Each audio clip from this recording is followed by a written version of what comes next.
Ketika Apolos masih di Korintus, Paulus sudah menjelajah daerah-daerah pedalaman dan tiba di Efesus. Di situ didapatinya beberapa orang murid.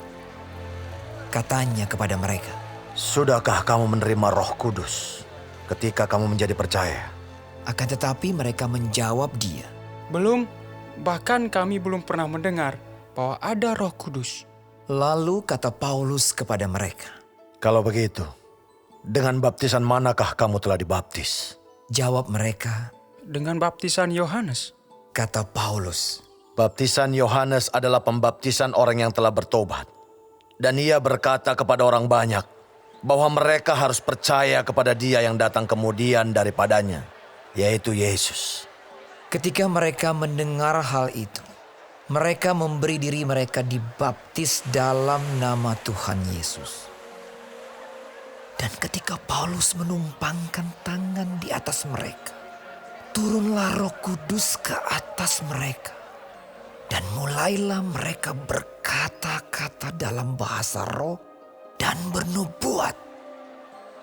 Jumlah mereka adalah kira-kira 12 orang.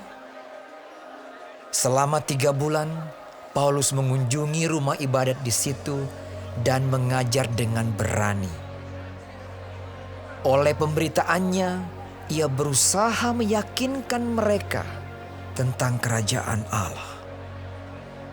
Tetapi ada beberapa orang yang tegar hatinya. Mereka tidak mau diyakinkan, malahan mengumpat jalan Tuhan di depan orang banyak. Karena itu Paulus meninggalkan mereka dan memisahkan murid-muridnya dari mereka. Dan setiap hari berbicara di ruang kuliah Tiranus. Hal ini dilakukannya 2 tahun lamanya, sehingga semua penduduk Asia mendengar firman Tuhan, baik orang Yahudi maupun orang Yunani. Oleh Paulus, Allah mengadakan mujizat-mujizat yang luar biasa. Bahkan orang membawa sapu tangan atau kain yang pernah dipakai oleh Paulus dan meletakkannya atas orang-orang sakit, maka lenyaplah penyakit mereka dan keluarlah roh-roh jahat. Juga beberapa tukang jampi Yahudi yang berjalan keliling di negeri itu mencoba menyebut nama Tuhan Yesus atas mereka yang kerasukan roh jahat dengan berseru. Katanya, Aku menyumpahi kamu demi nama Yesus yang diberitakan oleh Paulus. mereka yang melakukan hal itu ialah 7 orang anak dari seorang imam kepala Yahudi yang bernama Skewa. Tetapi roh jahat itu menjawab, Yesus aku kenal, dan Paulus aku ketahui. Tetapi kamu, siapakah kamu? dan orang yang dirasuk roh jahat itu menerpa mereka dan menggagahi mereka semua dan mengalahkannya. Sehingga mereka lari dari rumah orang itu dengan telanjang dan luka-luka. Hal itu diketahui oleh seluruh penduduk Efesus, baik orang Yahudi maupun orang Yunani. Maka ketakutanlah mereka semua, dan makin masyhurlah nama Tuhan Yesus. Banyak di antara mereka yang telah menjadi percaya datang dan mengaku di muka umum bahwa mereka pernah turut melakukan perbuatan-perbuatan seperti itu. Banyak juga di antara mereka yang pernah melakukan sihir, mengumpulkan kitab-kitabnya, lalu membakarnya di depan mata semua orang. Nilai kitab-kitab itu ditaksir 50.000 uang perak. Dengan jalan ini, makin tersiarlah firman Tuhan dan makin berkuasa. Kemudian daripada semuanya itu Paulus bermaksud pergi ke Yerusalem melalui Makedonia dan Akaya. Katanya, Sesudah berkunjung ke situ, aku harus melihat Roma juga. lalu ia menyuruh 2 orang pembantunya, yaitu Timotius dan Erastus, mendahuluinya ke Makedonia. Tetapi ia sendiri tinggal beberapa lama lagi di Asia. Kira-kira pada waktu itu timbul huru-hara besar mengenai jalan Tuhan.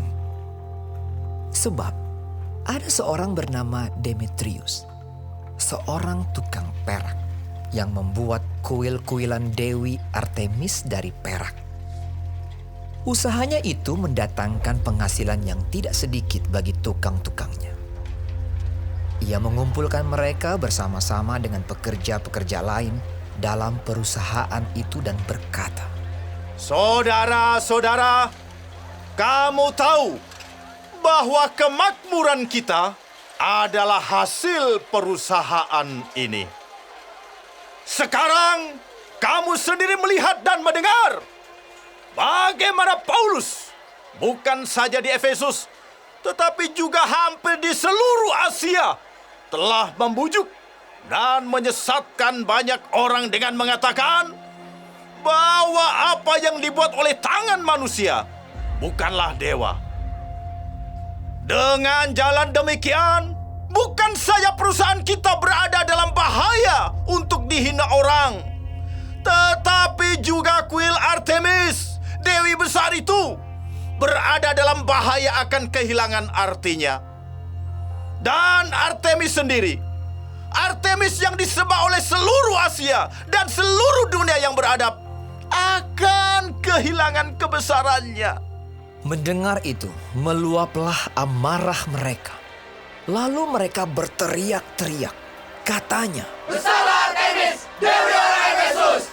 seluruh kota menjadi kacau dan mereka ramai-ramai membanjiri gedung kesenian serta menyeret Gaius dan Aristarkus, keduanya orang Makedonia dan teman seperjalanan Paulus. Paulus mau pergi ke tengah-tengah rakyat itu, tetapi murid-muridnya tidak mengizinkannya. Bahkan beberapa pembesar yang berasal dari Asia yang bersahabat dengan Paulus mengirim peringatan kepadanya supaya ia jangan masuk ke gedung kesenian itu. Sementara itu orang yang berkumpul di dalam gedung itu berteriak-teriak. Yang seorang mengatakan ini dan yang lain mengatakan itu.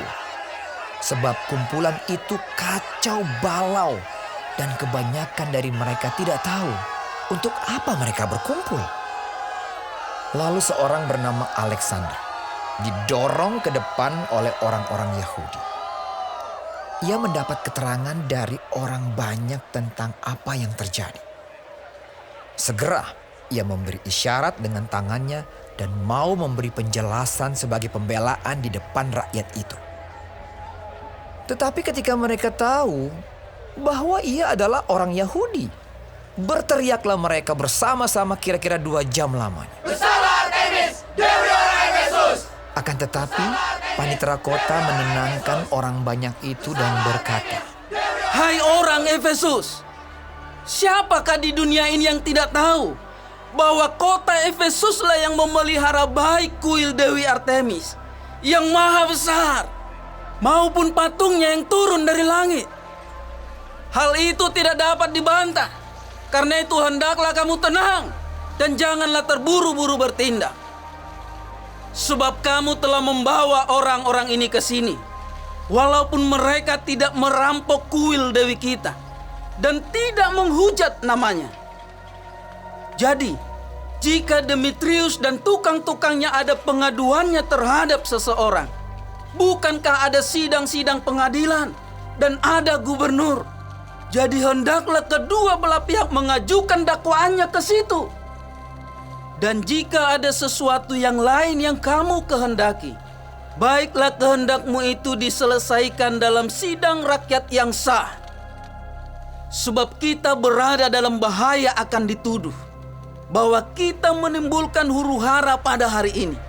karena tidak ada alasan yang dapat kita kemukakan untuk membenarkan kumpulan yang kacau balau ini. Dan dengan kata-kata itu, ia membubarkan kumpulan rakyat itu.